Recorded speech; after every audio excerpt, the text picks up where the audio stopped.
Hechos, acontecimientos y personajes del automovilismo. Más historias del automovilismo. 23 de julio.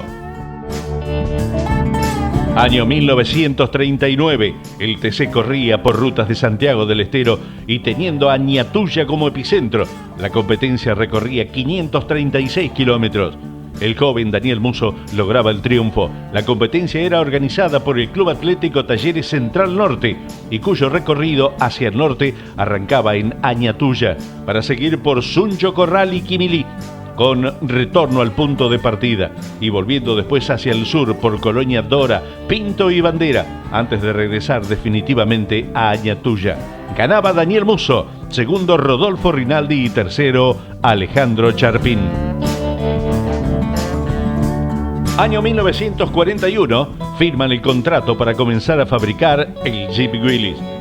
Cuando la firma Willys Overland Motors, propiedad de John North Willys, firma en el contrato para producir un vehículo ligero de transporte para el ejército norteamericano.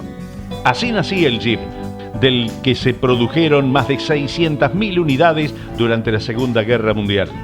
Pero ¿cómo comienza la historia? Un poco antes de la Segunda Guerra Mundial, el ejército de Estados Unidos usaba como medio de transporte rápido las motos con sidecar, pero tenían varios inconvenientes, como confiabilidad, poca capacidad de carga, entre algunos de los inconvenientes. Y por eso se necesitaba un vehículo robusto, confiable, liviano, que pudiera adaptarse a todo tipo de superficie. Y por tal motivo se llamó a concurso y se brindaba las características del mismo, que el cuerpo de intendencia mismo definió. Las características más importantes eran tracción en las 4 ruedas y un peso no superior a los 500 kilos para que se pueda meter en cualquier lado. Baja altura no superior a los 91 centímetros para que no se lo vea. Transportar como mínimo 2 hombres y una metralleta calibre 30 con 3.000 proyectiles. La Bantam Car Company Tessin trabaja en el proyecto y presenta 3 prototipos para que sean evaluados y probados en el ejército norteamericano. Aquel 11 de julio de 1940, el ejército licitó la fabricación de 70 coches ligeros para ser usados en experimentación. Se examinaron 2 ofertas, la de Willys con su propio proyecto y las de Bantam. Se le concedió a Bantam la fabricación de estos, pero la poca capacidad operativa lo lleva a unirse a Willys. Y el acuerdo conlleva que la marca sería Jeep Willys y de esta forma quedaba a un lado el verdadero creador que fue Bantam Car Company. El 23 de julio de 1941 se contrató a Willys para la realización de 18.600 Jeep con fecha de entrega el 18 de enero de 1942. El primer modelo fue el MA y luego el MB. Durante la guerra se fabricaron más de 600.000 Jeeps. En 1941 la demanda fue tan grande que fue necesario otro proveedor y entró en escena Ford con un contrato de 15.000 GPW. Desde 1942 Willys comienza la fabricación de Jeep para uso civil con el modelo C12A con muy pocas modificaciones.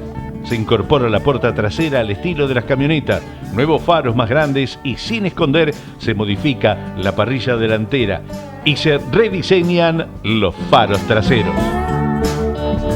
Loeffel sufría un terrible accidente.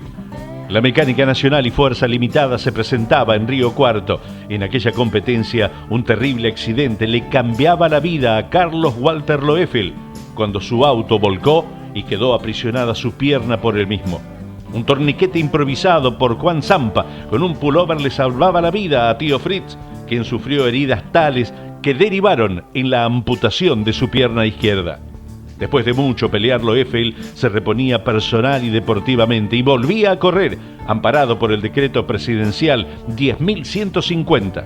En 1964 volvía al turismo de carretera. Aquel año ganaba su primera carrera de TC con Chevrolet en el peligroso circuito de Ensenada. Loeffel resumió su sentir diciendo: «Estoy contento porque ahora todos los lisiados saben que estamos enteros, aunque nos falte una parte de nuestro cuerpo». Las competencias fueron ganadas por Enrique Sticoni con Plymouth en fuerza limitada y Ramón Requejo en fuerza libre con un Chevrolet. Año 1967, las 200 millas de Santa Fe eran para Ramón Requejo. Con la organización del Atlético Belgrano se disputaba en el circuito Las Taperitas de 2.726 metros de tierra compactada, las 200 millas de Santa Fe. Los pilotos recorrían 114 veces para recorrer poco más de 310 kilómetros.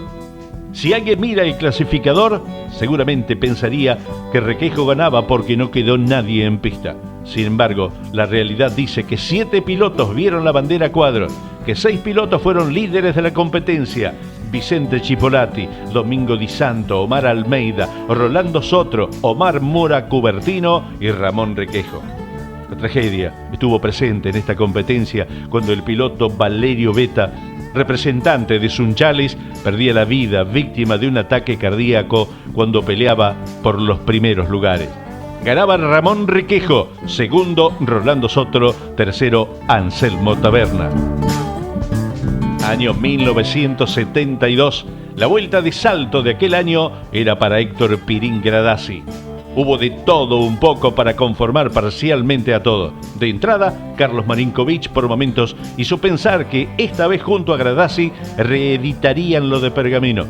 Chupados los dos que habían largado en segunda fila, alcanzaron a Nassif y Bordeu, disputando metro a metro el liderazgo en el camino que lo era también en los relojes. Pero no le duraba mucho el dulce, ya que poco antes de abandonar la ruta 7, la primera recta del circuito, el ruso disminuía la marcha para detenerse cubierto de aceite. Quedaba entonces Gradasi el dueño de una situación, pero no tanto, porque el Oefel, que había dado alcance a su coequiper Bordeu, comenzaba a inquietarlo seriamente, ubicándose a 4 segundos nada más de la punta. El ritmo violento con el que circulaba fue el principal responsable de la gran cantidad de abandonos registrados en los primeros kilómetros. Baste decir que el promedio del Oefel en la segunda vuelta era de 220 kilómetros por hora. El segundo pelotón, que disputaba el quinto puesto como de costumbre, era intensamente peleado por los particulares veloces. Libera, Alfredo Manzano, Ricardo Iglesias y el Flaco Traverso viajaban dentro de un minuto. Posteriormente el lote se desgranaba por completo al abandonar Libera por rotura de motor. Alfredo Manzano también rompía el motor, mientras Ricardo Iglesias y el Flaco Traverso sufrían retrasos a causa de problemas de freno en el primero y la falta de funcionamiento de un cilindro en el otro. Con este panorama de debacle se arrimaba al momento decisivo del reabastecimiento. A medida que se acercaba la hora, en el conteo comenzaban a observarse los preparativos en los boxes de Ford y Dodge. El equipo Ersek Cavallini, con su acostumbrada destreza, trataría de descontar la diferencia que separaba a Gradasi del Oefel en la parada.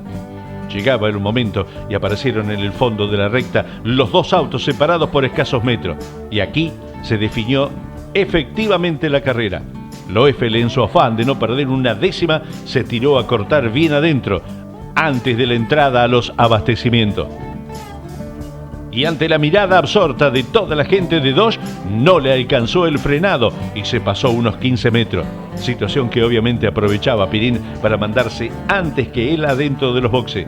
La maniobra de retroceso a la que también hubo que agregar la pérdida de tiempo posterior cuando el coche se negaba a arrancar antes de reanudar. Fue decisiva esta acción. Allí, sin lugar a dudas, el tío Fritz perdía la carrera, ya que el embrague le patinaba. Ganaba entonces Héctor Luis Gradasi, segundo Loeffel, tercero Nassif Stefano. Año 2000, y habían pasado 15 años antes del triunfo del Tabo Berna en el Juan Manuel Fangio. El TC llegaba a la Sierra La Barrosa de Balcarce. En el Juan Manuel Fangio se presentaba el TC y como complemento la Top Race y las Pick-Up Series. El sábado el Gurí Martínez se quedaba con lo mejor de la clasifica. En las series no surgían novedades importantes. Ganaba el entrerriano, en la segunda ganaba Berna y la tercera para el Guille Ortelli. Sabido es que los Ford se adaptaban mejor en el sinuoso y las trepadas del circuito de Balcarce. Sin embargo, el Guille Ortelli se las rebuscaba para darles pelea y subir al segundo escalón del podio, cuando el triunfo pudo haber sido suyo. Ganaba entonces el Tabo Berna, segundo Guillermo Ortelli, tercero el Gurí Martínez.